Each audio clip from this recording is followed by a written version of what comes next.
இங்கே என்னுடைய மாவட்ட கழக செயலாளர் சிற்றரசு சொன்னது போல உங்களிடத்தில் நான் தேர்தல் வாக்குகளை கேட்பதற்காக வரவில்லை. உங்களுடைய குடும்பத்தில் ஒருத்தனாக உங்களோடு சேர்ந்து இந்த ரம்ஜான் வாழ்த்துக்களை உங்களோடு பகிர்ந்து கொண்ட அந்த ஒரே ஒரு நோக்கத்தோடு தான் இங்கே வருகை தந்திருக்கின்றேன்.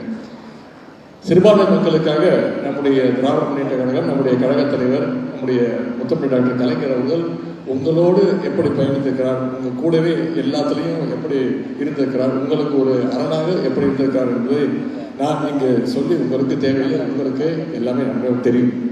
எனவே எப்பொழுதும் போல திராவிட முன்னேற்ற கழகம் உங்களோடு இருப்பது போல நீங்களும் எப்பொழுதுமே நம்முடைய இயக்கத்தோடு கழகத்தோடு எப்பொழுதுமே பயணிக்க வேண்டும், எங்களுக்கு அரணாக நீங்கள் இருக்க வேண்டும் என்று கேட்டுக்கொண்டு வந்திருந்தவங்க அனைவருக்கும் மீண்டும் என்னுடைய ரம்ஜான் திருநாள் வாழ்த்துக்களையும் நான் தெரிவித்துக் கொண்டு மீண்டும் இந்த நிகழ்ச்சியை சிறப்பாக ஏற்பாடு செய்த சிற்றரசு அவர்களுக்கு என்னுடைய நன்றியை தெரிவித்துக் கொண்டு வாய்ப்புக்கு நன்றி கூறி விடைபெறுகின்றேன்.